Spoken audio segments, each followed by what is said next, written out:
The Dave Hooker Show. A presentation of Off the Hook Sports. Objective insight, expertise, top guests. Available on YouTube, Apple, Spotify, and the Off the Hook Sports app. Download now for free. Also available on offthehooksports.com. I compute and obey. Now to Dave Hooker. Ready. I kind of hope to have a major announcement today, but that's going to wait till next week. But I'll tell you what, it's just simply routine awesomeness, as we'll be joined by Fred White, break down Tennessee's camp as 8 days. That's Andy Kelly. And if you're watching on a Saturday, I guess it'd be 7 or 6. So I'll let you do that thinking for yourself as far as popular jersey numbers. How excited are you? This is the last weekend you won't have Tennessee football, and you do have some football. So we're going to have some picks, and we've got a lot to get to. David said this needs to be a 3-hour show. Love it. We're working on that as well. Goodness gracious, David, we'd love to do that, and we probably are fairly close to that. But we've got a breakdown of the biggest takeaways from fall camp for the Vols. That means a little bit of Arian Carter, Squirrel White, the pass rush, and Tennessee's offensive line. Out of those three positive, 1 negative. I'm going to be honest with you. This best game-winning celebrations, we'll talk to Fred White, as is the Football Friday with Fred. You got a Spanish coach kissing a player. So I don't know. What's the craziest celebration that Fred's been a part of? I'm going to guess he hasn't kissed any of his teammates. And also, LSU suspends a player because pre-NIL improper benefits. What does that mean? And picks by Caleb Calhoun. Caleb's calls coming up later in the program. Here we go, Mr. Calhoun. We've got a lot going on, and in a good way. Unlike maybe Donald Trump yesterday, we've got good stuff going on, and we're excited for the program. It's hard to believe you prepare for it, you get ready for it, and a week from today it'll be even more like that. But it just seems as if it takes so long to get to football season. I had a friend who went to a preseason game last night. You've got Navy and Notre Dame in Ireland. It's practically here. Next week is obviously the big weekend, but feels good. Feels good. How you feeling, Caleb? Well, I was feeling great, but then I saw a video yesterday that my Titans drafted a quarterback in Will Levis who puts mayonnaise in his coffee. And you just saw that yesterday?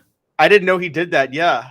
Apparently you didn't hear that? Was from I think SEC Media Days, maybe 2021. Yeah. No. He does that. He loves it. Loves a little mayonnaise in the coffee. I'm the one that I don't think that's as crazy as you might think, because you're just talking about fat and cream that you add to coffee. So if you like cream, I was the only person that didn't think that was as insane. It doesn't mean I have my coffee here. It doesn't mean there's mayonnaise in it, nor mustard, nor ketchup, nor anything else. But I didn't find it as crazy insane as most people did, because most people just absolutely flew off the chain when that came out. That was a big thing. I'm surprised you hadn't heard that. Totally missed it. Totally missed it. And yeah, I'm even madder now. Okay, Malik Wilson. All right, I'm already more upset that we have Will Levis as our quarterback. It was already bad enough, and now he puts mayonnaise in his coffee. All right, there we go. We're going to lead it off with I think the biggest question heading into game week, and that deals with Tennessee's quarterback situation. And no, I am not going to refer to Nico. Oh, Nico. Male Abba. I'm not going to refer to him. This has to do with the quarterback that we know is going to start, and a look back to last year when Tennessee had one of its greatest quarterback performances in the history of the program. So here we go. Today's tough question brought to you by Zen Sports. Today's tough question. Take a side. Take a stand. The Dave Hooker Show, a presentation of offthehooksports.com. Will Joe Milton match Hendon Hooker's success? Let me get a yay, nay on the message board, guys. Tell me what you think and your thoughts. By the way, if you're watching on Twitter, you can comment there. It's a great way to interact, and we will respond to you. So we're almost in game week. We want to hear from you. Will Joe Milton match Hendon Hooker's success? I feel very strongly about this and this question. But let me start with you, Caleb Calhoun. Will Joe Milton match Hendon Hooker's success? Before we get into your answer, how would you define that? Is that wins? Is that yards? Is that completion percentage? What all is that? Because Hendon Hooker was successful basically in every category you can imagine, with the exception of staying healthy throughout the season, and that was out of his control. So what do you define his success as last year? I think the most important stats are touchdown to turnover ratio, and that includes running and passing touchdowns and interceptions and fumbles. I think you got to throw those in. And then I didn't know that was a stat yet, but I like it. I think it should. Dave, we got to invent that stat. Me and you. No, really. I didn't. At our 3:45 a.m. production meeting, you didn't bring that up, but I'm all for that. So yes, yeah, that's fantastic. And then my other one is yards per attempt / carry. So the number of yards, a combination, the number of yards you gain per carry when he runs the ball, and the number of yards you gain per attempt when you throw the ball, and combine those. And if that's higher than Hendon Hooker's last year, I just made up two stats, guys. I made them up because I'm just a genius like that. But if you go with those two stats, and they are better than Hendon Hooker's last year, then it would be a better season. Now, Joe Milton in mop-up duty did have a better touchdown to interception ratio than Hendon Hooker. I don't know if you guys know this. Joe Milton still hasn't thrown a pick since he's been at Tennessee. He threw 10 touchdowns and no interceptions last year. Granted, all in mop-up duty, but he did start the Orange Bowl, and he started the first 2 games of 2021, and he still hasn't thrown a pick. And he averaged nearly 12 yards an attempt. I think with all of those things, he's going to not match Hendon Hooker's production, but he's going to be close. And I think he's going to be close because I don't think he's going to match it largely because I think Josh Heupel is going to run it a little bit differently. He's not going to call as many deep balls for Milton as he did for Hooker. He's going to have Milton kind of work the field a little more. So I think just by that very nature, his numbers will be a little bit down, but he'll still be highly efficient. So you're saying not as successful. I'm going to weigh in on that. I want to remind you that today's tough question today brought to you by Zen Sports. Zen Sports, the new sports book in Tennessee, revolutionizing the way you earn sports betting rewards. That means no more deposit bonuses that turn into deposit nightmares. On Zen Sports, what you see is what you get. With their cash rewards program, you get a lot of cash. For a welcome bonus, earn an unlimited 5% cash back on your betting volume for your first 15 days when you sign up with the code HOOKED. That's HOOKED, HOOKED. That's right, unlimited 5% cash back. Keep betting, keep earning with up to 3% cash back on your betting volume every month after that. And refer friends to earn a percentage of their betting volume as cash rewards too. Zen Sports bringing the cash back to Tennessee. So if you bet big on sports, you want to be betting on Zen Sports. Zen Sports betting just got better. Here's what the message board says before we get to my answer. It is Rocky Top Tom said he'll exceed if the offensive line can get their act together. So not a definitive answer there. And I don't know that they have or haven't. I'm kind of optimistic based off what Joey Halsley said yesterday, and we can get into that. And we will with Fred. Different but successful. Determining success, according to Dan, success is a playoff. According to Travis, better running backs, better receivers. JoJo will exceed Hook. SC Scout guy says, I don't think he will be as successful. He will still have a very good, solid season.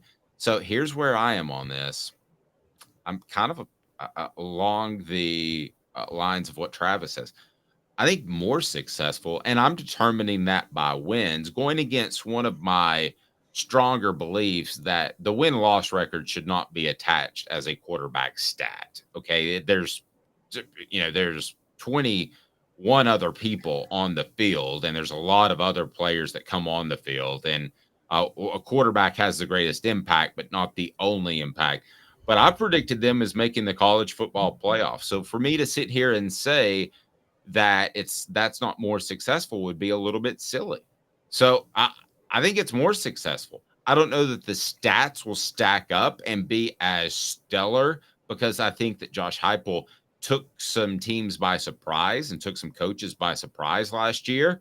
They'll be more adept at handling that, but better running game, I think so. Better group of receivers when you talk about Cedric Tillman was injured for most of the year last year. So I'm going to go ahead and say that I don't have any way of arguing against more successful, because if you make the college football playoff, that is more successful. Caleb, your thoughts on that, as I remind everybody to hit like and subscribe. Keep the comments coming, and we want you to be a part of the program. We want to open them up to more listeners day in and day out. So, Caleb, I think I would be contradicting myself if I didn't say more successful. So you think more successful because he will have maybe not exactly on Hendon Hooker's level, but comparable stats to Hendon Hooker, and the team success will be a little bit better, is where you're at. So it's not like it's a perfect word. Yes. Right. Because it's not like T. Martin, Tennessee was more successful in 98, but his stats were nowhere near Peyton Manning's in 97. It was like a different stratosphere. Not that T. Martin was bad. It's just the stats weren't close to what Peyton Manning did in 97. Well, and part of that too, in all fairness, was they limited what T. Martin could do. And I know that, speaking to him, he was frustrated during that season in 98 that he wasn't allowed to do more. So he didn't even have the opportunity to go out there and put up those type of stats. Not saying that he would have, Caleb, but he didn't even have that opportunity from the get. Yeah, I knew they kept the harness on him through 4 or 5 games, and then really they didn't have a choice once Jamal Lewis got hurt. That's when kind of they were like, okay, we got it. It was the second half, and I'd love to talk to Fred when he's on about this, but I feel like it was the second half of the Georgia game where they just went, all right, let's go T, and that's when he kind of came into his own. As far as Milton with this, one of the things you said that I think would bolster your argument, because I disagree with you on it, is that you think he'll have a better season, even though teams may have at least they won't be as caught by surprise by Josh Heupel as they were last year. Dave, I don't think Josh Heupel caught them by surprise last year, because Josh Heupel was already there in 2021. Everybody saw the offense in 2021 and what it could become. And it's not like Nick Saban didn't see that offense, and it didn't matter. He faced Hendon Hooker. He had already faced Hendon Hooker, and it still didn't matter. Hendon Hooker torched his defense last year. So I'm not so sure Heupel caught people by surprise. Well, I think the culture of Tennessee's program is what caught other teams by surprise. Jalen Hyatt, if not for a great culture, would have just faded into obscurity or transferred. So there were a lot of guys that elevated their play. So maybe not the actual scheme. Maybe they knew what he liked to run offensively, but the entire program taking a step up, you'd have to agree, took us by surprise, took the nation by surprise, right? Yeah, I think that Tennessee was a little. Maybe I'm thinking big picture more than just scheme. Well, we're forgetting how close last year could have been to almost being a repeat of 2021. Tennessee needed overtime to beat Pitt. The defense won that game more than the offense. They easily could have lost to Pitt, and they easily could have lost to Florida. And what are we talking about if Tennessee's 2-2 going to LSU? If they are 2-2 going to LSU, Dave, I'm pretty sure they lose in Baton Rouge at that point, because they feel like the season is not what they wanted out of it. So but holding off Pitt and holding off Florida gave them exactly the momentum they needed going into a bye and then coming back to face LSU. I mean, look, what do you think, Dave? So they start 6-0 after beating Alabama, but say they lose to Pitt and Florida early, because they easily could have lost those games. So say it goes the other way and they lose those 2 games. Do you really think they're beating LSU and Alabama after that? I don't. No, Fair point. The Pitt game was more of a turnaround game than we give it credit for. We want to look at SEC games and we look at it in retrospect and say, well, they could have lost to Pitt and still been in the running for the SEC championship. So that's not that big of a game. But as far as belief in the system, belief in the defense, no, that was a big time deal. So who will finish as the Vols' biggest offensive weapon? Dylan Sampson, Jalen Wright, Squirrel White, or somebody else? That's the discussion we'll have right now. And I'm going to tell you the biggest offensive weapon because of his consistency and ability to move the chains. As much as I love Sampson, as much as I love Jalen Wright's ascension, and Squirrel White is a freak athlete. Sampson out of the group may have had the best offseason of all of these guys. It's Brew McCoy. He's going to provide some big plays. He's going to be able to move the chain. As far as Jalen Wright, he's going to have to share carries with Jabari Small and Dylan Sampson. So we'll reference Sampson as well. Squirrel White is going to provide more explosive plays. The guy that is going to make this thing go, because he's going to be able to get jump balls. He's going to be able to create separation, even though he's not the fastest guy in the world. He's big, strong. He's going to get away with some pushes. It's Brew McCoy. He's Tennessee's biggest offensive weapon, and we haven't said his name enough in the offseason. I've thought it all along. It's kind of like a combination of an explosive receiver and a tight end that can move the chains. Think of him like that, because he's going to be impossible for a lot of cornerbacks to cover because he's so big and physical. And listen, you can get away with push-offs, and he's good at that because he keeps his hand low. You just can't go above the shoulders. That's the old rule. Nick Saban created that for defensive backs, and a lot of receivers use that as well. I'm taking Brew McCoy, and I feel confident. You? To quote a man who apparently has the body type of a wide receiver, wrong. It's Squirrel White. And it's Squirrel White because of the chemistry he and Joe Milton had last year. I don't know if you noticed, but Squirrel White's the one guy in this in the country that can catch a Joe Milton overthrow.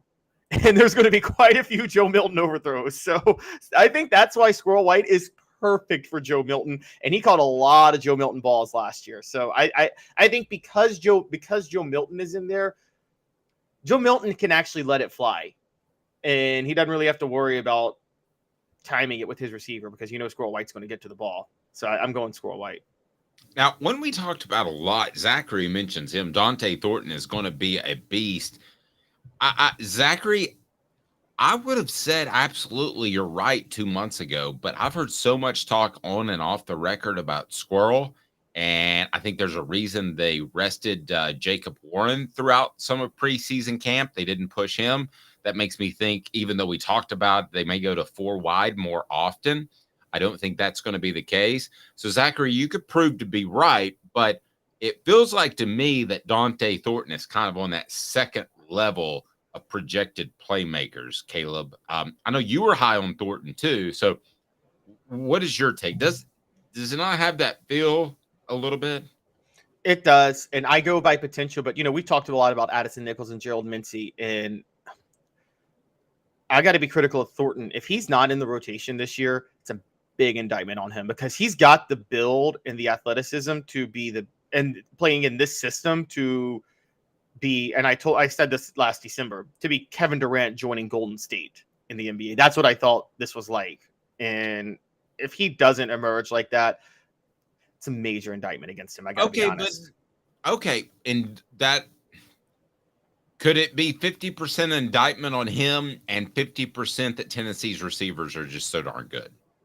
They are, but if he was able to get into that rotation, they would go 4 wide more because that way Warren can take drives off and they don't have to worry about tight ends, but they're not doing that, is what you said. It seems like they're very committed to Warren staying on the field, at least most of the time at tight end. They were really trying to keep him healthy in spring practice. In fall camp.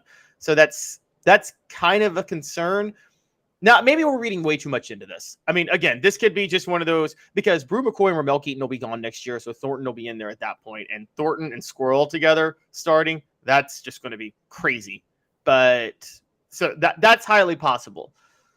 But I don't know. There just seems to be a little bit of there seems to be something concerning about the fact that Thornton hasn't really taken one of those jobs, because he's got a better build than anybody at receiver.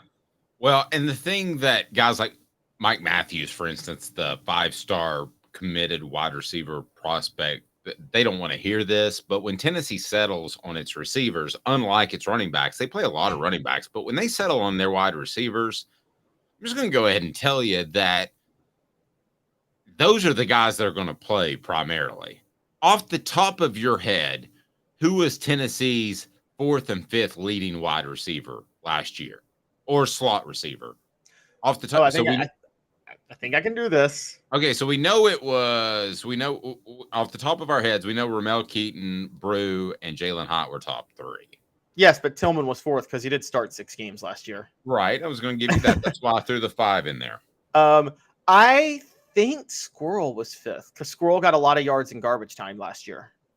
And I think he finished with over 400 yards receiving. But the point being, if he's 5th and that's garbage time, there ain't a lot of dudes that are making plays when it matters outside of the top 3, right? Right, and that's how it should be. I've never understood offensive-minded coaches that want to run like a 5-deep receiver rotation. I've never seen it work well. I mean, everybody talks, and Dave, you were covering at the time. I talked about this before. Everybody talks what David Cutcliffe did with Eric Ainge. Remember when he took over for Randy Sanders in 2006? I thought the real story was what he did with Robert Meacham. David Cutcliffe said, we're not going to go 5 wide anymore. We're not going to have Chris Hannon, CJ Phaeton, Robert Meacham, Jason Swain, and Brett Smith. No, we're going to have Robert Meacham as the go-to, Jason Swain on the opposite, and Brett Smith in the slot, period, end of story. That's our rotation. Nothing.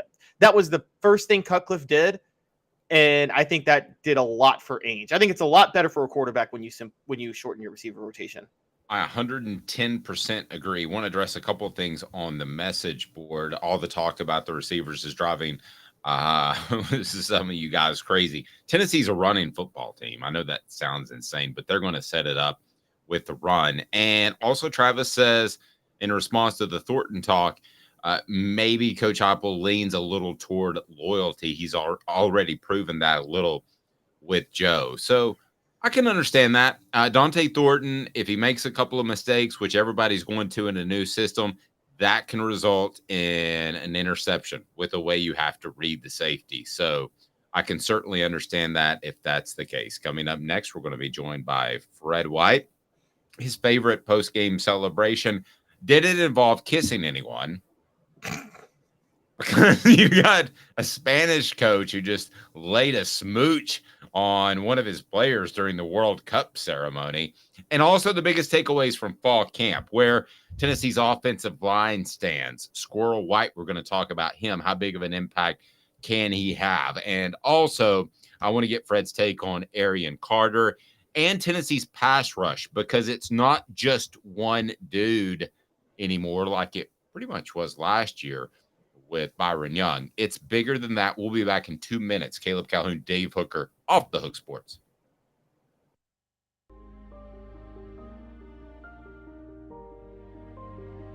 Our family has been creating one-of-a-kind pieces of jewelry in West Knoxville since 1986.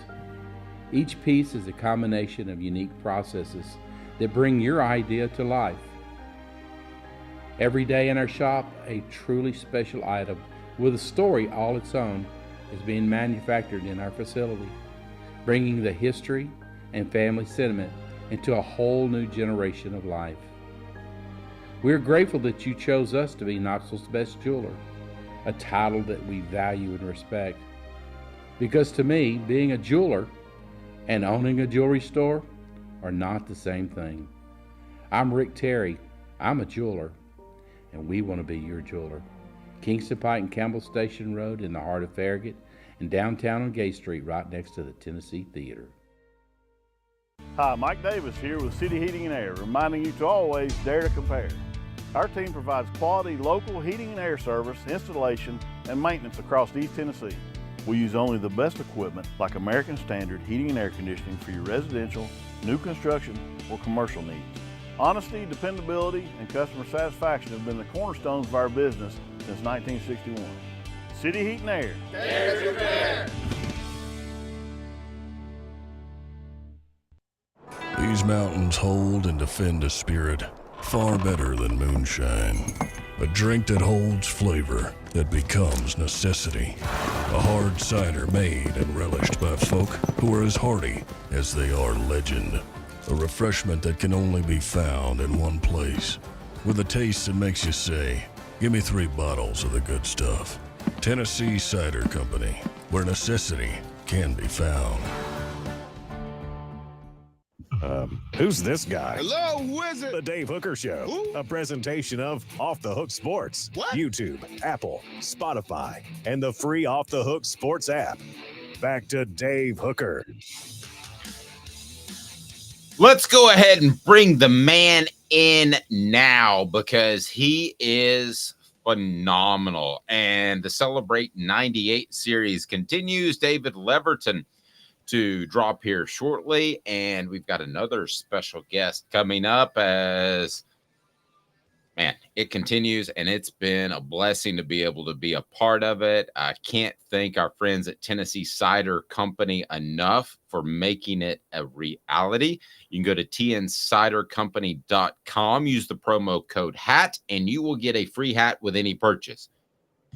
Let me just say this. You can order cider and it's delivered to your home and it's fantastic. And it comes from Tennessee fans. Do it.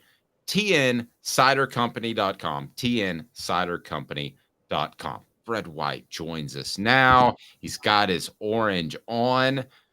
Fred, it's the week before.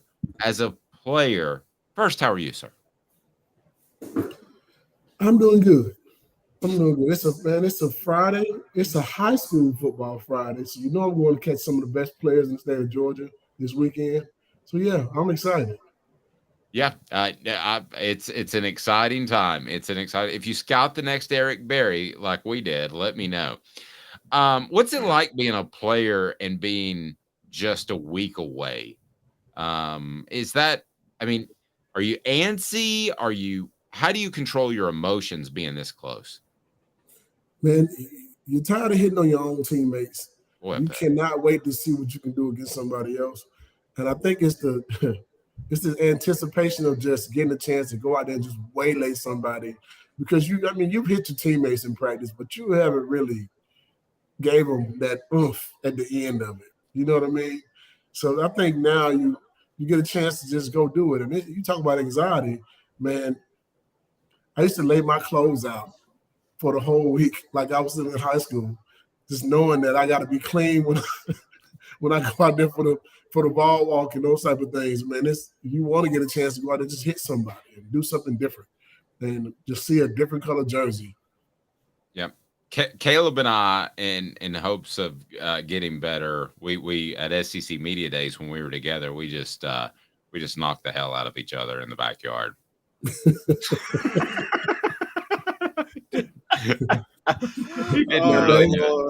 Now, Dave, you get a little bit older now. I want to see you in the hospital.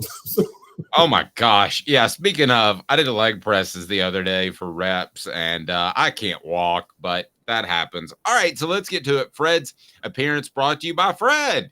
And if you need all-state coverage, you can do it. How do people get a hold of you before we get into the biggest takeaways from preseason camp? They can reach us on any social media platform, Facebook, Instagram, and even X. I can't even say it right. I forget that it's not Twitter anymore. X. But you can just know that when you watch a video on sorry. You can I was say when you watch a video on X, it's X videos now. Oh man. Well, it's just single X, so that's just kissing. First base, I got. Sorry. I'm sorry, Fred. I didn't mean to cut you off, but no second, not even the Skinamax like back in the day, second base. So, but hold on, let me say this real quick. By the way, fans, that was not endorsed by Fred White Allstate, okay? Not that part. Okay. Yeah. But yeah, you can get fantastic coverage and you'll be in good hands with Fred White. He will certainly take care of you. Let's get to 4 downs because we're going to get to the biggest takeaways from fall camp, and we do that right now. 4 downs. 4 questions, 4 answers. The Dave Hooker Show. 4 Downs. A presentation of offthehooksports.com.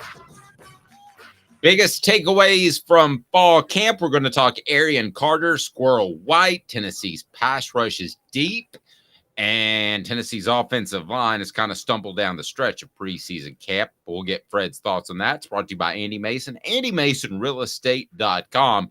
Andy Mason has the best prices and best service in the biz. He's in Knoxville. AndyMasonRealEstate.com.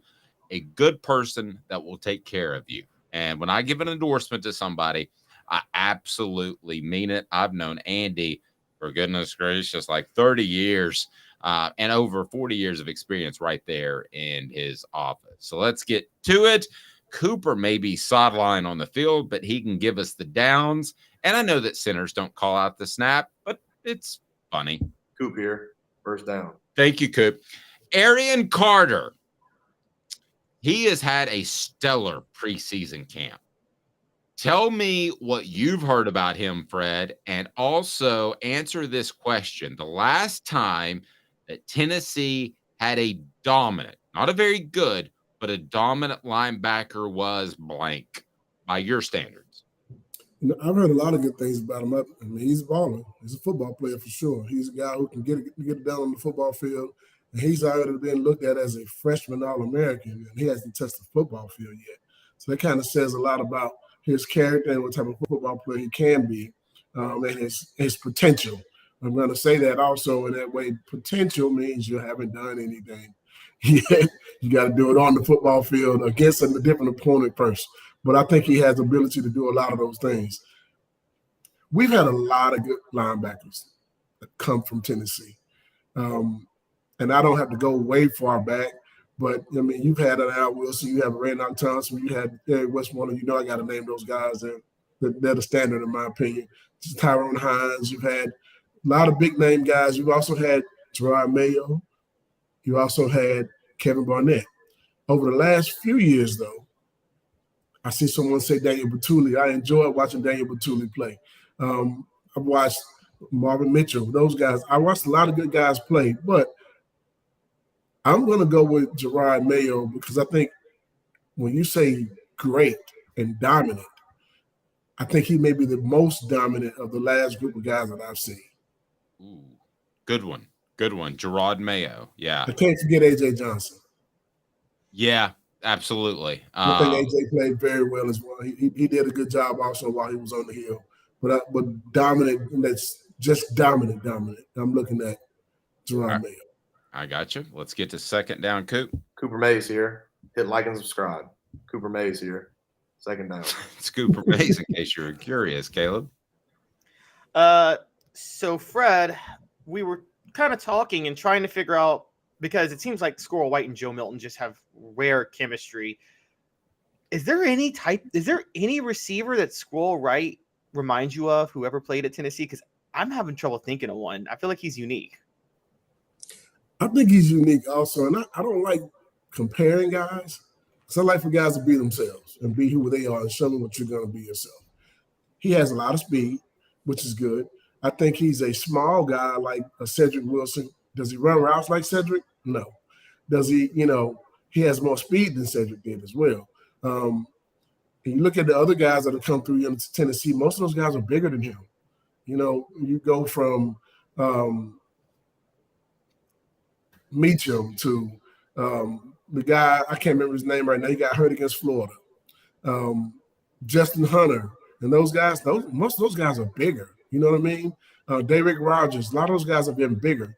He's one of those guys that's fast and shifty. If you put the ball in his hands, he can get away with it. He can. I could probably say somebody maybe like a LaMarcus Coker, but LaMarcus Coker was a running back. So you look at him and say he fits the mold of a lot of different guys, but I still think he's unique. And what he can do in this offense is going to be unique. I like the Coker thing as far as just a physical specimen. Mm-hmm. That's why we have Fred on. That's why he's awesome. Fred White, Allstate. Tennessee center Cooper Mays here. Third down. All right, so third down before we get to the one maybe negative takeaway from preseason camp, and I don't think it's all that negative. But the pass rush, I believe, this year is going to be deep.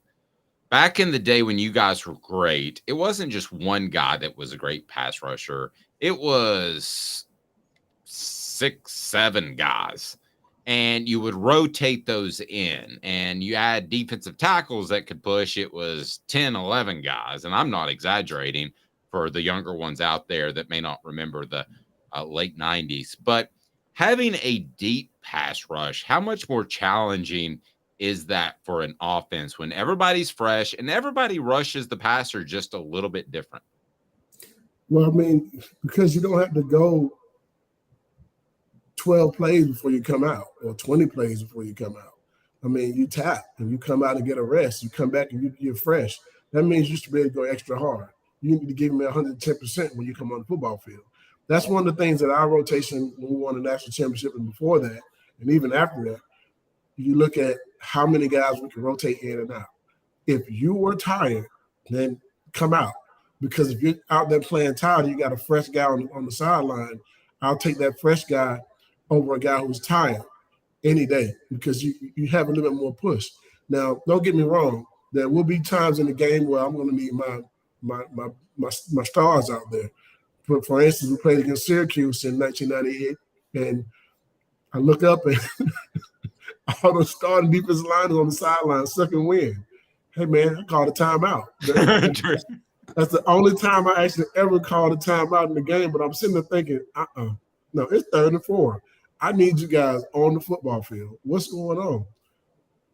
So I called a timeout, and I had to go get Darren Walker, Billy Ratliff, and Sean Ellis back in the game.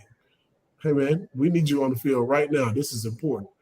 I think if you look at the teams that – one team has won the national championship the last 2 years, and one of the reasons why they won the national championship they had a good offense. I get that. They had a quarterback who was a 6-year senior, all those type of things. But defensively, the last 2 years, that pass rush, they could interchange anybody. They had a group up front that you can just keep rotating in and out.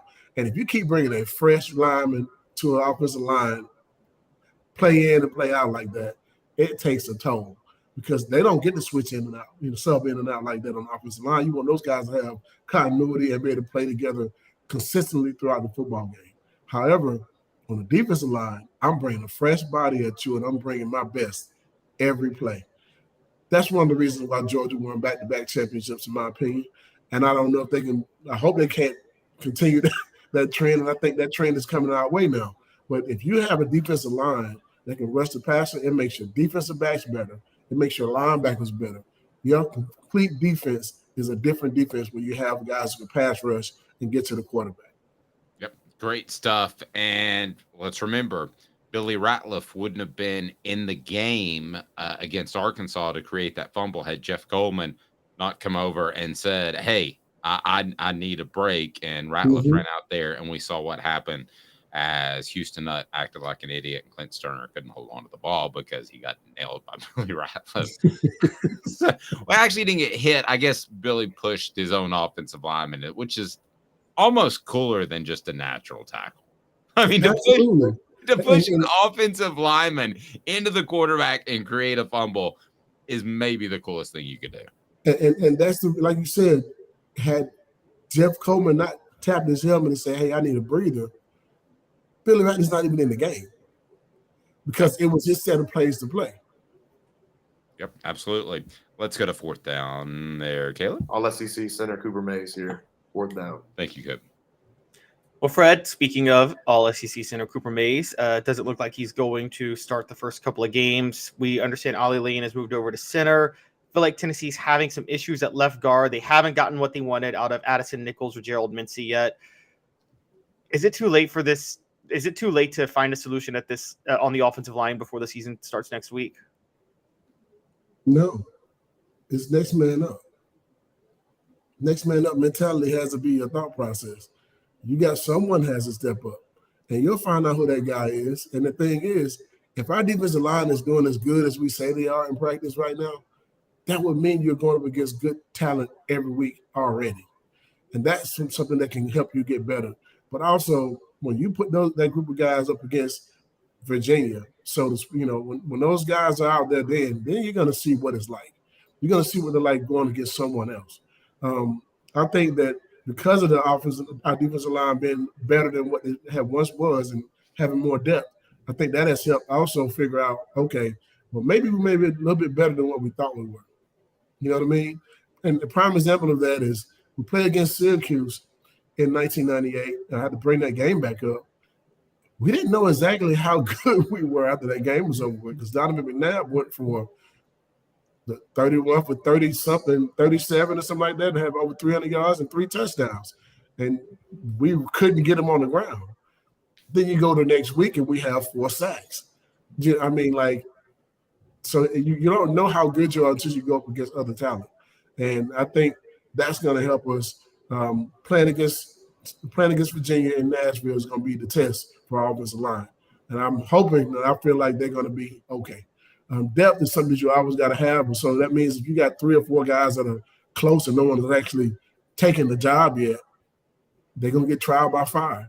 And you need to grow up real fast or you're going to lay it down. And if you leave your hat on the mound, somebody's going to pick it up and run with it. Absolutely. Excited to say that Campbell, Cunningham, Taylor, and Hahn has joined us, and they will be bringing you the Vol Report with Jacob Warren coming up, and it's going to be in season, and it's going to be fantastic. And what do you think about that, Jacob? What's up, everybody? This is Jacob Warren asking you to like, subscribe, and share. Dave needs this. Thank you. All right. What the H? Say wham. Oh, that's the wrong drop. Man, see, I'm trying to be too fancy. I'm trying to be Beethoven when in reality I'm just Dave. What the? What was he thinking? Release the hounds. The Dave Hooker Show. Keep cool. A presentation of offthehooksports.com. So you got this Spanish soccer coach kissing a player after the but it's a male coach and a female player. What's the craziest celebration that you can tell us about that you've been a part of? Or what's the one post-game celebration you remember the most? Because like the Fiesta Bowl, for instance, I don't know what that was like after the game, but you may have had to hop on a plane. Some of the other great games that you won, you may have had to hop on a plane. But did you ever kiss a teammate after the game? Absolutely not. Why would you even ask me something like that? So what's the best celebration? And first of all, if you're on our YouTube channel, it didn't look anything like this. There we go. It wasn't that. But what's the best celebration? Just the feeling of camaraderie. You don't have to tell me about something crazy that may have happened because goodness knows we were younger men back then and we did some things that we probably don't want to speak about publicly. But what was the best celebration that you remember? Maybe it was the national championship game. You know, one of my favorites, I have a few of them, but one is watching Peyton direct the band in Alabama. That was awesome. Because it had never happened before, and it was kind of impromptu, just kind of happened. You know what I mean? And now it's become like a staple of something that if you may have a big win, that's what you go and do as a quarterback now. So I think that was major. And just for it to be done in Alabama was awesome. You know, that was amazing. The other thing is we always sung in the locker room after the games.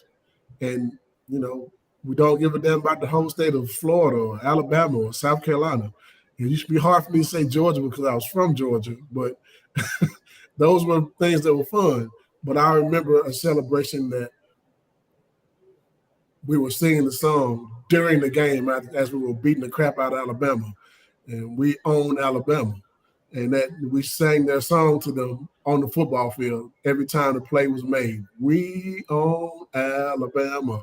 So we were celebrating on the football field. Just wanted to know that we never lost to y'all, and we're leaving this thing 5-0. for the guys who were redshirted and 4-0 for the guys who came in and played as freshmen.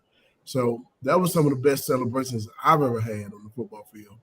Outside of the football field, we'll just leave those where they are. So it was to the tune of Sweet Home Alabama. I used to have a version of that song, and I was chided for playing that on the air. How things have changed in talk radio. But it was We Own Alabama to the tune of Sweet Home Alabama. You did that on the field during the game? And listen, the first person I heard said they were playing the song at the stadium while we're on the field, and we're whooping their butt pretty good. And Deion Grant says, man, I like that song. Then he starts singing it. We own Alabama. So everybody on the football field, before they're breaking the huddle, we're screaming this song in the fourth quarter. We're singing the song to them on the football field. Given that and the Sean Alexander, that might be y'all's biggest trash talk game, I think, that you told me about, Fred. I feel like y'all were just so mean to Alabama that day. Well, I mean, for all these years, Tennessee hadn't beat Alabama, When we get to school, it was over. We weren't scared of them. And that was, I think that was a part of don't get me wrong, they had a lot of talent. A lot of guys who played NFL football. Fernando Bryant, still a really good friend of mine. Curtis Alexander was one of the other running backs on that team. He was a good friend of mine also. I mean, there's a lot of guys on that team that were amazing. So I look at it now and I say, man, Alabama was the biggest rivalry for most Tennessee fans. Not for me. And every time somebody brings up Alabama from around Alabama guys, and they always, how good they are now, how many times they beat us, I always bring it up. I am part of a group that has never lost to Alabama. So you can talk trash to me, but you can't talk trash to the time that I was playing at UT, because you can go back in history and look at all the teams that beat Alabama 5 years in a row, and I'm part of it. Pretty strong. Yeah, it's just to bring a couple of points in with the kissing thing. To be fair, some people are bringing up like kissing is a form of greeting in a lot of European countries, so it's not as abnormal as we're saying. And also, Fred, I wanted to see if you watched the Florida documentary, because Tim Tebow kissed his roommate Tony Joyner when they were blowing out Tennessee in 2007. And I didn't know this. Tony Joyner apparently just got convicted for killing his girlfriend 2 months ago, and has got 25 years in prison. That's another one of the. So between Tony Joyner and Aaron Hernandez, Tim Tebow was hanging out with the best people at Florida. Conversation just took a hard left turn. But Fred, did you watch that documentary at all? And what did you think of it? I thought it was propaganda, rank propaganda for Urban Meyer. You know what I thought about when I watched it? It's the same idea I gave Tennessee years ago that we should have done for our national championship reunion, to kind of give an idea of a story, which is why we're doing Celebrate 98, to tell our stories our way. I wish we had done it now, because it's this big thing on Netflix and it's untold stories. Same thing we're doing with Celebrate 98, but we're just doing it our own way. Thank you, Dave, for helping me get started on that, and thank you for making this a reality. So if you haven't seen Celebrate 98, you need to go check it out. Same things that are on that video, we talk about a lot of those things, a lot of moments that are different, that people that have not seen or don't understand or didn't hear those stories. But watching that with Florida, I thought, wow, that's amazing. That's an opportunity for a lot of fans to understand that it's just not the football games in practice. We have real lives too. We go through real things as well. And some guys may not turn out to be the guys you thought they were going to be. And some guys may not be alive 10, 15, 20 years later. You never know. And I think that's part of what was great about watching it. I watched the Johnny Manziel one. That was amazing too. But this one, I watched how all those things they went through, talking about how the workouts were, how tough they were. And it brought me back to what we went through at Tennessee. It let me see what it was really like. And some fans will look at it now and be like, man, that was a little bit harsh. That was the way football was back then. That's how you got better. That's how you pushed to the next level and those type of things. So, I mean, even though it was the University of Florida, it showed what college football was like back when we played. So and those guys played after me, so I can relate to a lot of the things that happened and one of the guys, I heard him say something about, they got to the point where he got tired of hearing Tim Tebow's name. Tim Tebow against Florida, Tim Tebow against Tennessee. We went through the same things. We had Peyton Manning. Yep. You know, I mean, so some of those same things, though, it was a direct correlation. We had the same type of situations on our own team. We had Peyton Manning. We had people everywhere we went wanted autographs and take pictures and those type of things. It was like watching our version through Florida. Yeah, and pardon me, for those that haven't seen it, the one thing that stood out to me, and I did think it was a little bit, it didn't dig deep enough. That was my problem with it. But the one thing it brought out that I'd never seen before, and I've been around a lot of football practices, and was the drill in which basically one guy gets on top of another, like wrestling, if you think about not professional wrestling, but you think about real wrestling, and he gets on top of another guy. And the only drill was the guy on the bottom has to try to crawl somewhere, and the guy on the top has to stop him from crawling somewhere. As simplistic as it gets, all about toughness, desire. That's what it was. You all had to have a version of that drill. What was the one drill that challenged you the most and that you think made people tougher in that time? I think of the Tennessee drill. Maybe that's it, but maybe there's something else behind closed doors I didn't know about. I'm going to say the Tennessee drill. It was the Tennessee drill. You know, Dave, this is crazy, man. I had this conversation with Terry Fair just last weekend, which is amazing. We're talking about this. The Tennessee drill, I just realized what the goal actually was. Because I thought the goal was to beat your guy and make the tackle. Terry was like, no, that's actually not the drill. That's not the focus of it. I was like, what do you mean? He said, you got to whoop the guy in front of you, and that's it. Yep. The running back doesn't matter because you got other guys on the football field. And I was like, no. My thought process was to beat the guy's ass in front of me and also make the tackle. And he was like, well, you went a little extra, but that's because that wasn't the drill. No, I can remember, because so much happens, especially when you're at practice and you're watching football practice. A lot of times the media has no idea what's going on. I like to think I'm a little above the average, but I mean, there are a lot of times you guys do stuff and you can't see from field level and you don't know. But I remember when you were on Tennessee's baseball field at Lindsey Nelson and you guys would do the Tennessee drill and we would have to sit up there in what was left field stands and you guys were in center field and we would have our binoculars. And the one time that I could come away with a solid opinion on something was the Tennessee drill and who won those drills. And I would say that guy's a dog. That guy's going to play. That guy's tough.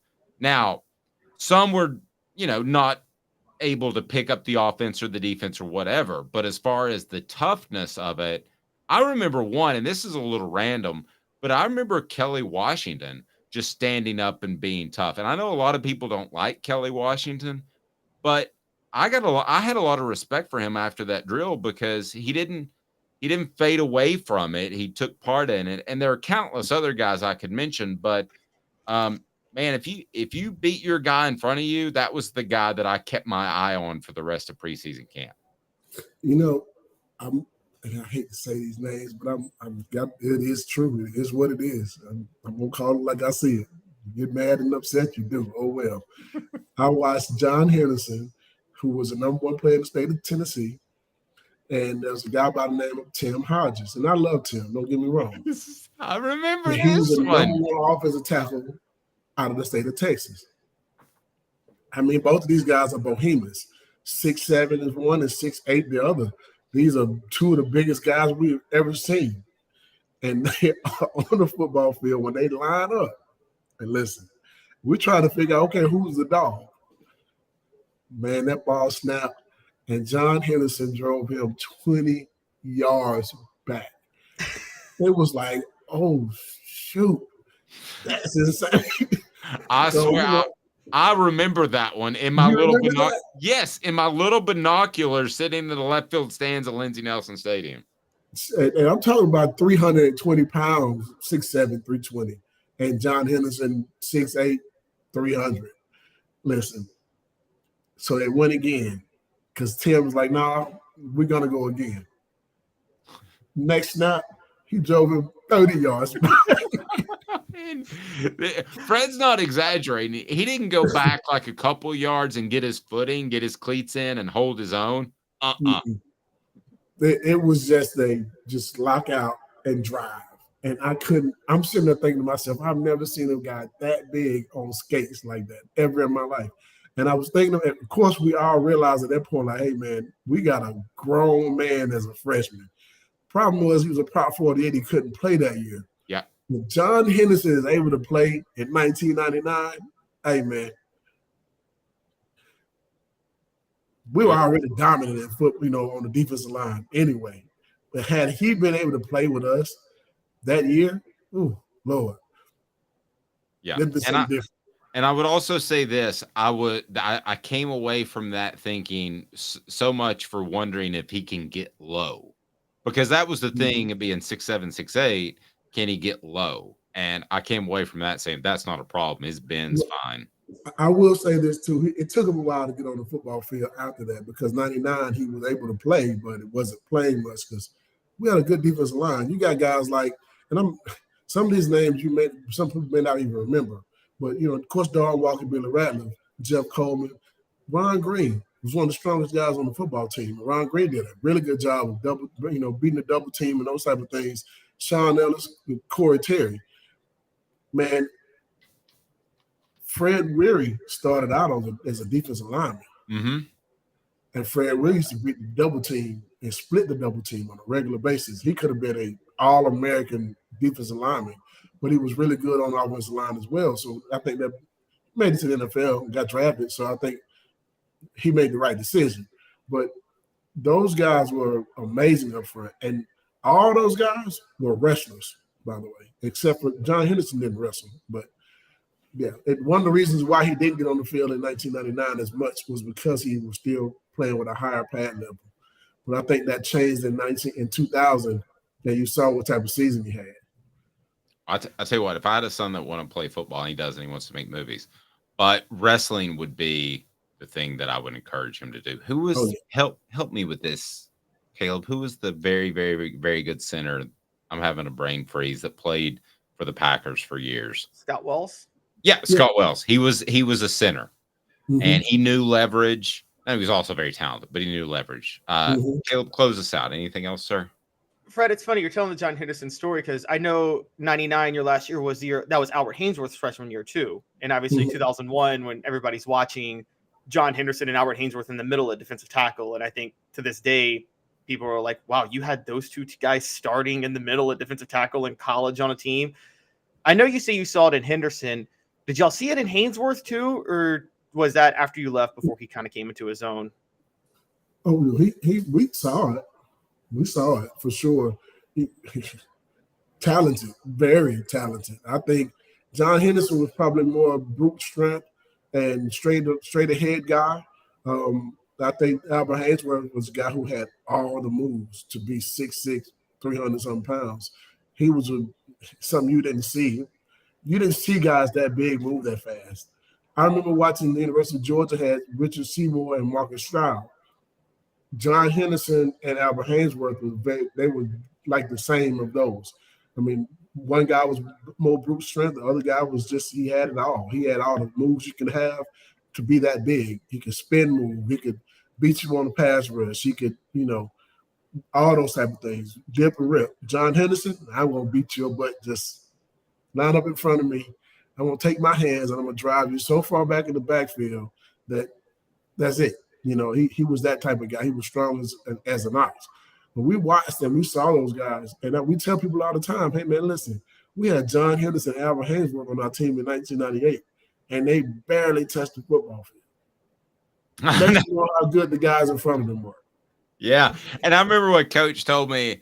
I was asking, I can't remember which coach it was, and this is how quickly the Albert thing came out, much like the John Henderson thing. I said, what makes him anywhere close to as good as John Henderson? And because John, I think, was higher rated, and the coach said it was just that he hurts an offensive lineman every time he hits it. He had that fast twitch off the ball where it's like, after a while, after getting hit hard 25 times, you got to be like, hell, this sucks. I mean, this is terrible. Yeah. He had that fast twitch, like almost like I guess you would think maybe a defensive end getting off the line and rushing the passer, but that's what he had in the interior, which made him different, but they were both great, no question. Yeah, and I'm not going to tell you no lie, that doggone Albert Haynesworth was mean as a rattlesnake on that football field. He was mean as a rattlesnake. He wanted to whoop you. He wanted to make you feel like at the end of the game that you couldn't block him. John Henderson, it took him. If you beat John Henderson in a game, then you messed up. You might want to stalemate him first quarter. Just keep stalemating. If you ever get him for the rest of the game, he's going to give you so much effort. And because he does not want you to know that you beat him in anything. So that was the difference between those two. John, it took him a little bit to get going. If you felt like he did something dirty to him or whatever, the rest of the game, he's going to make you look bad. That was his motivation. When he got to the NFL, I mean, you look at it, he would have the defensive coaches, the trainers slap him. And he wanted them to slap him so hard that he knocked blood from his mouth before he got ready to go out on the football field. He needed something else to get to that point, right? But he's such a nice guy. But Albert, that attitude, that meanness was there from the time he touched the football field to the end of the football game. He wanted you to know he was better than you. I could talk to you all day, but you've got people to put in good hands with Allstate Insurance. And I know you got work to do. Fred, again, if people need insurance, just Google Allstate and Google Fred White, and you'll be taken care of. We appreciate you, buddy. And when we talk to you next week, it will be a real Football Friday with Fred. So yes. Yeah, have a blessed weekend, sir. Fred's appearance brought to you in part again by our friends at Tennessee Cider Company. Go to tncidercompany.com. You can get fantastic cider delivered to your home. Use the promo code HAT. Thank you, Fred. Be well, my man. Happy Friday. Go Vols. There we go. He is Fred White. No one better in the history of former Vols being on broadcast. It's not even close. He's so good. All right. So coming up, a pretty good SEC team has decided that they should suspend a player with improper benefits from NIL. Why this is something to keep an eye on, why this will affect week one, and why all coaches in the SEC, including Josh Heupel, should keep an eye on this, because there are all kinds of areas in which with NIL, there could be malfeasance. Big word, short break. Caleb Calhoun, Dave Hooker, Off the Hook Sports. Candace, I was really heavy into the drug culture. I was selling drugs. I was just constantly in pain. I was missing like a good support system in my life. Candace has given me everything that I need in order to successfully have a wonderful recovery, in order to have a life that I didn't even know was possible. And it's not just about me anymore, and I love that. I absolutely love it. You can take your life back. Call Cadis today. With all that sun, sand, and salt water, the beach is a very relaxing place. Unless you wear contacts. Ow! Open your eyes to the best the beach has to offer with LASIK vision correction from Campbell Cunningham Laser Center. Sports Treasures in North Knoxville is one of the South's largest sports cards and memorabilia dealers, featuring over 10 million sports cards from vintage to modern. Sports Treasures carries a full line of hobby boxes, singles, autographed memorabilia, Tennessee Vol collectibles, fan cave decorations, and so much more. See a museum full of collectibles at Sports Treasures, 4819 North Broadway in Fountain City, and Sports Treasures on Facebook. Sports Treasures, where the real sports fan goes to shop. Who's this guy? Hello, who is it? The Dave Hooker Show, Who? a presentation of Off the Hook Sports, What? YouTube, Apple, Spotify, and the free Off the Hook Sports app. Back to Dave Hooker.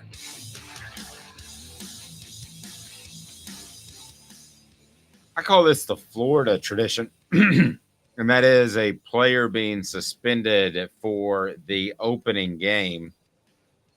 And it's something that Florida used to do all the time, and they usually schedule a couple of cupcakes so they could get their discipline out of the way before they played Tennessee, which was at the time the biggest matchup in September in all of college football. So we've got that happening with LSU. And so you're acknowledging Florida State's a cupcake then, which I've been saying. Oh, no. I was just, I got something. I agree with you, Dave. Florida State is a cupcake for LSU this year. For LSU, yes, but not a cupcake overall. We're not talking about Southwest Missouri State, who beat the Vols in the NCAA tournament. But anyway, It might be. Yeah. Okay, so players suspended for NIL improper benefits. Now, here is why you should care if you're a fan of anybody that's not an LSU fan out there, because if your school is doing a good job at NIL, and Tennessee is certainly one of them, there are others as well, then these are one of the pitfalls that are out there. So, Caleb, let me ask you, sir, what happened at LSU, and describe why a very key player was suspended. It is the stupidest thing in the world. The NCAA suspended Mason Smith for one game because he received an improper benefit that is no longer an improper benefit, but it was pre-NIL in 2021 when he received it during an autograph signing. So the NCAA, he cooperated with the full investigation, and the NCAA said you're suspended for one game. This is absolutely ridiculous. This is grandstanding by the NCAA to try to send a message of, hey, we're still here, so you better care about us. This is the stupidest suspension of all time. It's not an improper benefit anymore. It just happened to be right before the Supreme Court made the ruling on NIL. And so the NCAA is trying to take a stand. Okay, so this is essentially me getting a speeding ticket for speeding a year ago. And let's say that back in the day, I'm old enough to remember when they raised the speed limit from 65 to 75. So it would be like me going 74 and getting a ticket retroactively. However, I completely disagree with you. I think that it may be grandstanding, I'll give you that. But if you broke a rule that was a rule at the time and they can prove it, then you should go ahead and suspend them for that reason. If Joe Milton took $500,000 from Michigan 4 years ago, then he should be suspended. So I don't have a problem with the suspension, and I'm a little surprised that you do. Now, I think the NCAA, this is one of those instances where they want to look relevant. You called it grandstanding. I call it, hey, I'm still relevant. I'm the NCAA. I'm with you on that one, but I don't have a problem with somebody getting suspended for breaking a rule that was a rule when he broke it. I do. I think it's dumb. It's not like it was. If it was Tennessee where there was massive amounts of cheating before it was a rule, Jimmy Pruitt, McDonald's bags, okay, you want to suspend a player or hand out some punishment, fine. This was one improper benefit. He fully cooperated with the investigation. Let it go. This is like in Colorado. This would be like, okay, Maryland, they've legalized marijuana. This would be like if police decided to retroactively arrest somebody because they've decided, well, we think you had drugs in your car before marijuana was legal. Well, so what? It's not an issue anymore. And it's not who benefits from the suspension? What purpose does this suspension serve? Don't break a rule that's no longer a rule anymore? Yeah, but I think there's something else at play here too, because this to me, if I got no problem with him being suspended, I think he should be suspended. But I think there are probably 100 incidents where this happened. So why do they pick on LSU? To me, there's something. I don't want to get too conspiracy theorist. I have a habit of doing that. But what could LSU have done to make the NCAA mad, where they just want to slap you on the wrist and say, "Hey, you got this. Stay in line." What could they have done? I don't know what that is. Maybe it has something to do with the Will Wade investigation. Maybe they weren't as compliant. His nose. Yeah, He's I mean, his I'm nose just at the FBI.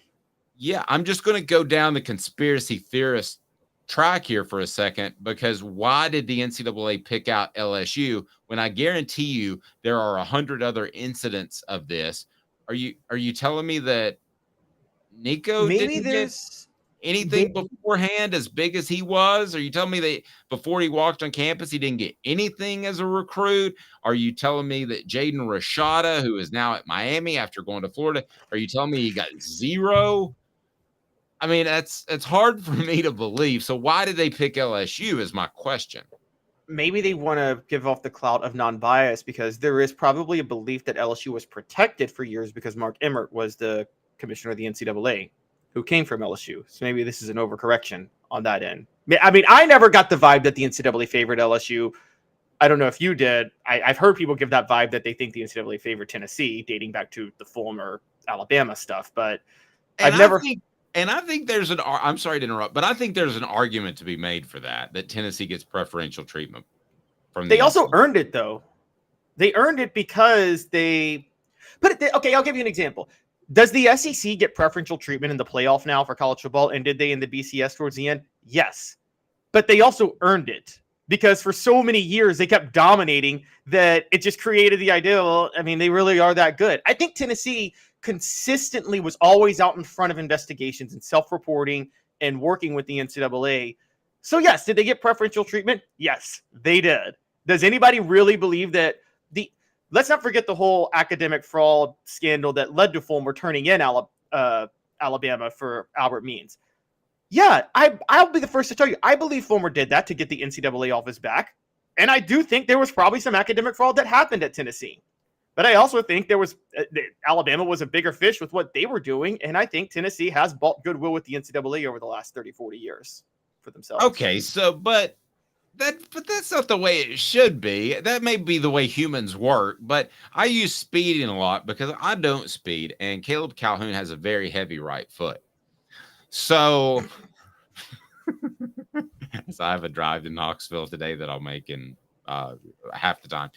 But so if a cop pulls me over and he said, "I got you going 84 in a 75, I'm going to give you a ticket," and I say, "Whoa, you should have seen me a few miles back. I was going 98 easy. I mean, I was absolutely smoking." Then that cop shouldn't say, "Okay, well, then I'll reduce that 70 whatever ticket it was, that $150 ticket, to 75 because you told me about something else you did." In fact, he should make it more. Tennessee has gotten preferential treatment, earn it or not. There is a strong argument, if I'm an Alabama fan or a Georgia fan, that Tennessee got off easy with the Jeremy Pruitt situation. They hammered Pruitt, and that may be a trend or whatever, but I can go back to the mid-'80s where there was a picture of Sports Illustrated with Neyland Stadium cracked in the middle when you open the front page next to the table of contents, because the NCAA was about to hammer Tennessee, and they got off then too. And they got off other times too. Every time Tennessee undergoes an NCAA investigation, we cover it at Off the Hook Sports. We haven't been around that long. But do I ever think this could be huge, major, and destroy Tennessee's program or postseason ban or anything like that? No, I don't. And I don't know if it's because Roy Kramer was from Maryville. That's what people used to say. Or it's because they are so compliant. But who's not compliant anymore? What doofus athletic director would say, "I'm not going to work with these guys, and I'm going to be incredibly difficult"? LSU with Will Wade. They literally did that with Will Wade. They openly refused to work with the NCAA. So so we have figured it out. You've proven my conspiracy theory. I thought I was just kind of going out in left field. Think about it this way. Okay. When I worked for a local newspaper in a small town in Western Maryland, I covered crime. a lot. I had a crime beat for a minute. I covered a lot of incidents. Guess what? Judges on sentencings are much more lenient to people who cooperated with the police. They're much more lenient to people who don't have who have less of a track record of committing crimes. It could be, I hope so. Well, I mean, like if two people are convicted of the same crime, a judge will be more lenient to someone who has a better background, who maybe this was their first crime they committed, or they're at least a productive member of society. They have a job, they take care of their family, versus someone who doesn't. Judges take that stuff into account with sentencings. And so if the legal system is going to do that, obviously the NCAA is going to do that. Yes, when you do things wrong, your behavior surrounding the situation will determine the leniency that comes for you. The most extreme case is this guy named Ray Lewis, who was compliant and just saying maybe got away with something because of that. Yeah, and I don't think Aaron Hernandez was helped by the fact that he may have been involved with multiple murders too, even though he wasn't convicted on all of them. You can't tell me the judge wasn't somewhat aware of that when he handed out the sentencing. Coaches with dismissals too. Think about coaches will dismiss players.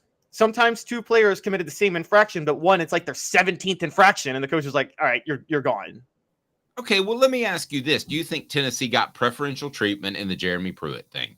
Because not only did he get hammered and Tennessee got off with a fine, no postseason ban, but also the timing of it was pretty interesting. A Friday afternoon when they released that, which is a news dump time for those that don't know, and Caleb does. When you've got bad news, you dump it on a Friday afternoon so it gets lost in the weekend shuffle. And it was right before what has become the biggest recruiting month. And what has Tennessee done since that? They picked up 2 5-star guys that other SEC teams wanted. So is that unfair preferential treatment? If I'm Georgia or Alabama, I'm saying, heck yeah. I mean, yes, it is. I'll be honest, it is. They got preferential treatment.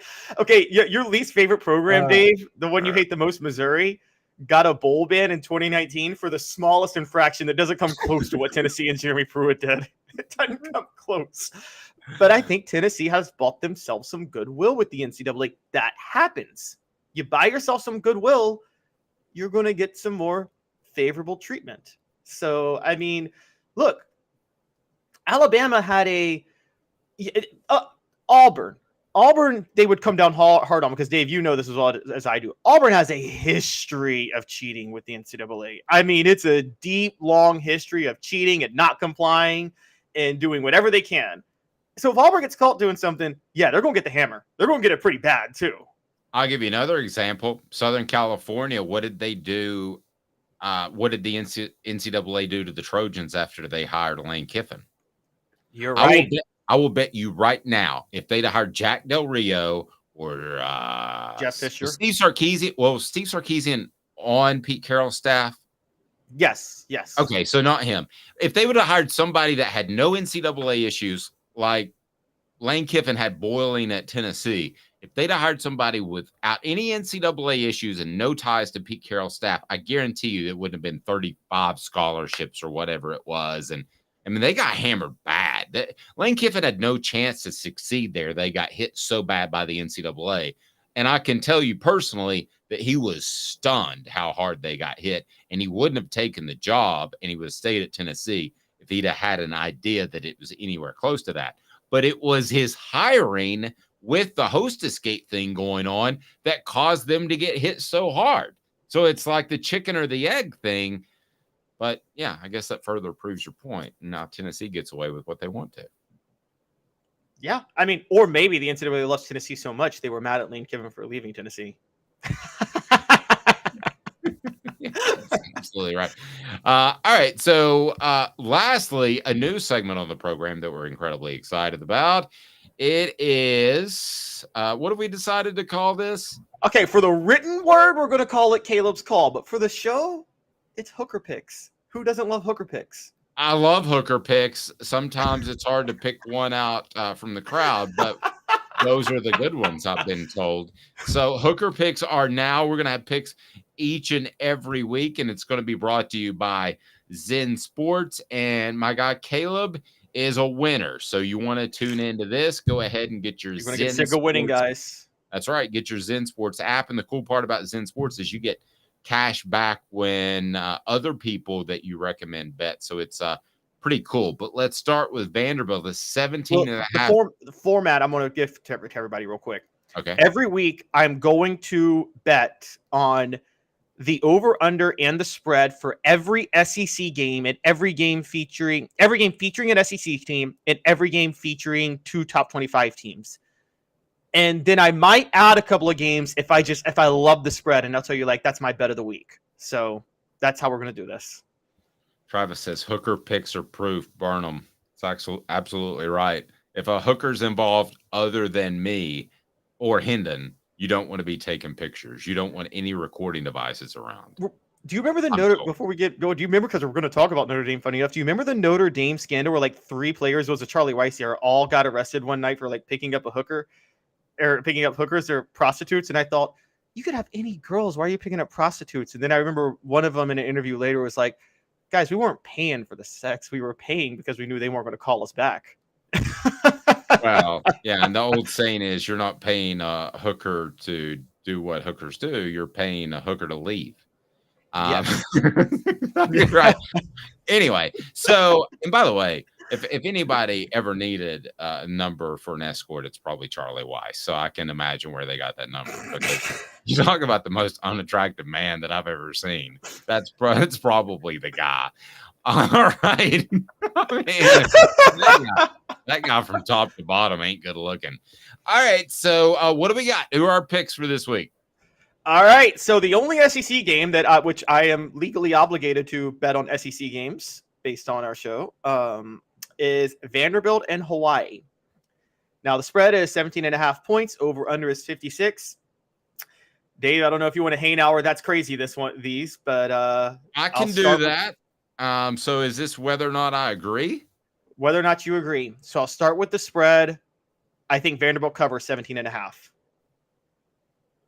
Hey now. I got you. I'm with that. Yes, and for those who question, Vanderbilt beat Hawaii 63-10 on the road last year. It's at home this year. Vanderbilt returns everybody on offense. I think they're going to blow them out again. Right. The over/under, I'm going over 56. That's crazy. No, Vanderbilt's going to slow this thing down. They scored 63 alone on Hawaii last year. Okay, maybe not. Go ahead. and Hawaii themselves return everybody on offense, while Vanderbilt does lose some talent on defense. So I think Vanderbilt's going to give up more points than they gave up last year, but they're still going to score at will. I'm looking at a 45-20 type game for that for Vanderbilt. All right. So that's the only one I have to make. Now, here are some other college football bets to make. It's a high spread. I still love USC 30.5 versus San Jose State. I think they cover that.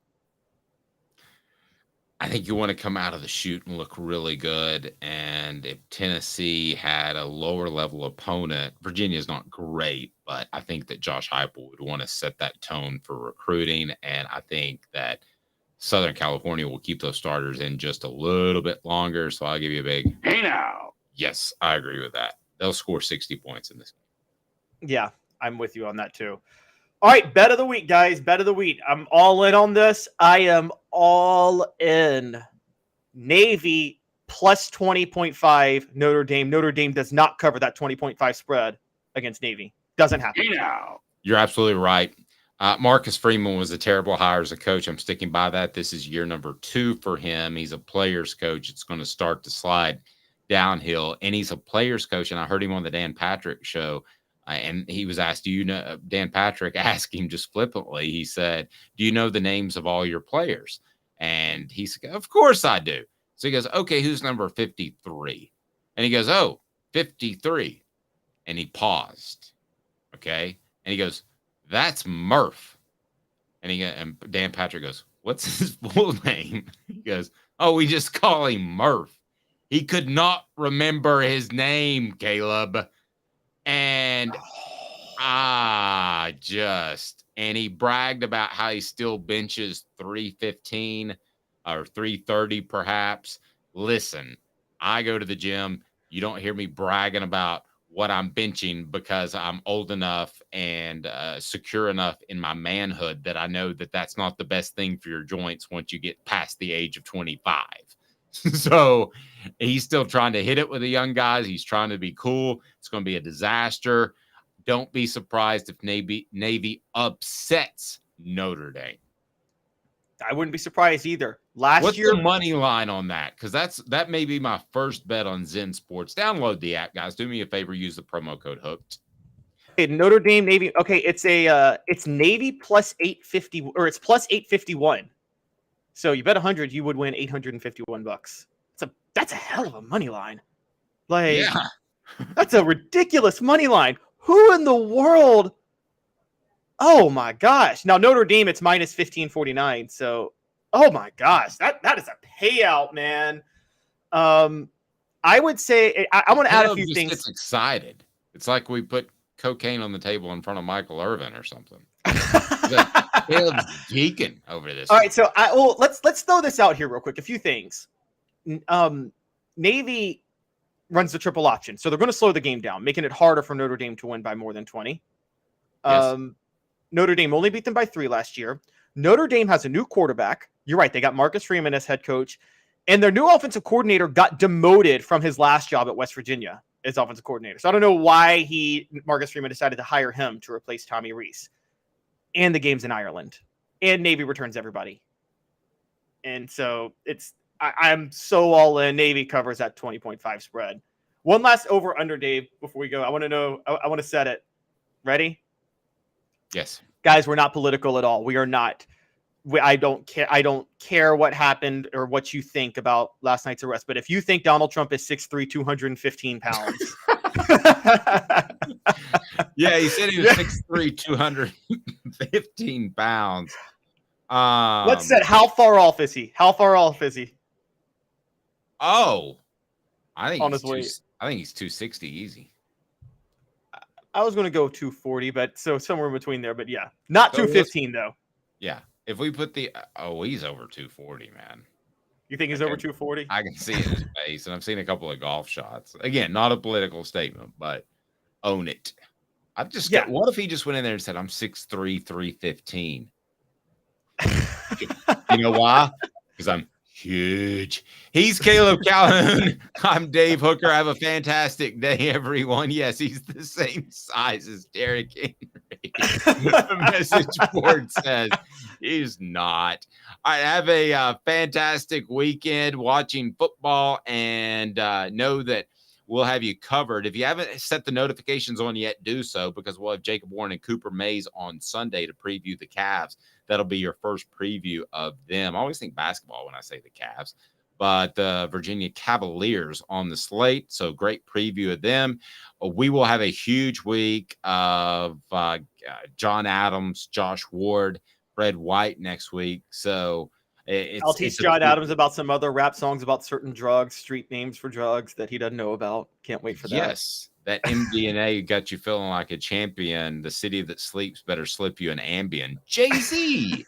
He's Caleb Calhoun. I'm Dave Hooker. Have a fantastic weekend. We appreciate all that you've done. We're so excited about this season, and a little bit more buttoned up than year one, when, quite frankly, I didn't know what the H I was doing. So he's Caleb Calhoun. I'm Dave Hooker. Thanks for being a part of the family. And this has been a presentation